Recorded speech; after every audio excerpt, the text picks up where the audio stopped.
Steve, I guess that shows a lot of spirit and character.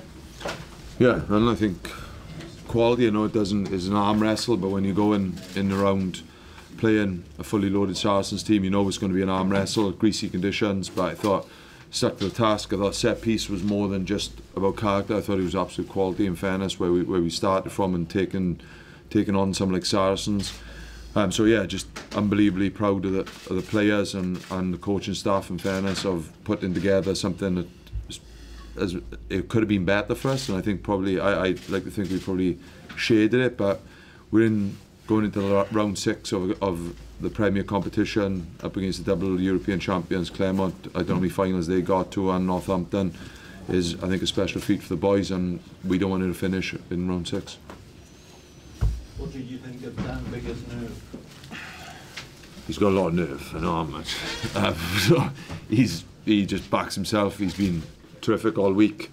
I thought he's backed up the Blues' performance. I think he's led the group really well throughout the working week, and in fairness, knocking those goals over pressure situations, that's what world-class players do. Is there a real sense, Steve, that you can go and win next week? Yeah, I think you got to. I think it ain't going to be a place you could die wondering, being there before.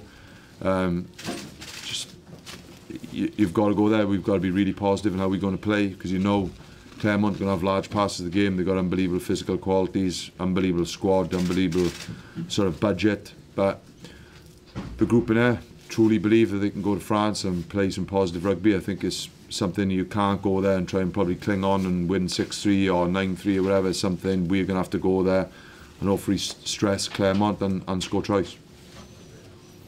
Was there any debate at the end about whether you should try and push on and try and win it, or kicking the ball out of that play? Yeah, I think there were a few questions you do have a think, but we went with momentum earlier on in the game, and we turned 3 down. I think it was a case of, well, you take the draw and we're still in contention for the next game. So yeah, I think it's good to have that debate. We probably had enough time to it, but it was a case of it was a no-brainer really in the end. We have to keep ourselves in the pool, and like I say, we gave ourselves a chance in the game, and we've given ourselves a chance in the pool going to Clermont. So it was pretty much no-brainer. Can you sum up what going to Clermont and winning there, how difficult a task it is given all your experience of playing around the world in difficult places?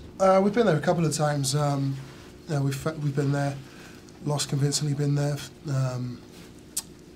and felt a bit hard done by. I'm fortunate enough to play a few times out there and have mixed emotions coming from there. We played them early on in the season, felt we should have got more, particularly at set piece. So there's a smorgasbord of experience there for myself, and another opportunity that we have going out there. So there's, we would have liked some better results out there, but what we've showed as a package over the years is there's enough here to do a job. But obviously they'll be smarting from a result that they've had today, which make it no mean feat. What would it say for Welsh rugby if you and the Scarlets were to manage to get through? There's been a long time that Welsh clubs haven't made it into knockouts, and if you got 2 in, that shows massive progress. I don't know. I think I've been involved in a couple of Grand Slams and stuff that have shown progress. I know you mean at a domestic level. I don't know. Is it the perfect storm? I think the Scarlets, in fairness to them, have been carrying the torch. Ultimately, we're not going to get too far ahead of ourselves. We've got a massive game next week, not just for the state of the season, but obviously from what we, or rather from where we haven't been in the past. And I was out in San Sebastian when we lost that one all those years ago, and it's another opportunity. And giving yourself a chance is all you can do sometimes, and that's where we find ourselves, which probably, no disrespect to anyone in the room, probably didn't give us at the start looking at this pool. Steve, can you say a few words about your starting props? Yeah, I think unbelievable shift. I think Nicky Smith, since he's come back from the autumn, is playing his best rugby for us. I think his attention to detail has been better than it's ever done. I think as Nicky's come back, realising he wants to play and not just be part of just autumn Six Nations squads. I think normally with Nicky, he'll come back in, maybe have 1 or 2 decent days, then you've got to pick him up on 1 or 2 things. But since he's come back from the autumn, he hasn't missed a beat, in fairness to him, just in around his detail, challenging others, speaking about how we can help other people, so that's huge. I think Baldwin is probably the best rugby he's played in 18 months, from potentially back to the World Cup, which is huge. Really focusing on what he needs to be.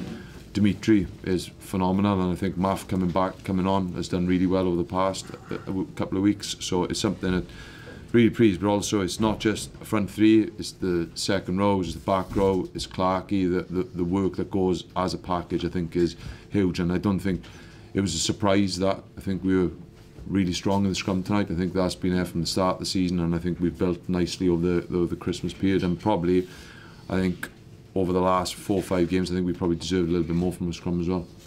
You've got a couple of players like Bradley and Dan Evans been at the fold with Wales squad selection coming up. Do you think they're sticking their hand up as well? Yeah, I think Dan Evans consistently does it, in fairness to him. Bradley Davis, again, I would say that Brad over the last, he's been brilliant off the field for us, and he come back with a bit of a knee injury when he was. He's been great, the stuff he offers and his detail. But in fairness, I think probably the last 6-7 weeks has been the best rugby he's played for Ospreys, and long may it continue. And the way he's playing, he's definitely going to put his hand up for Wales selection again.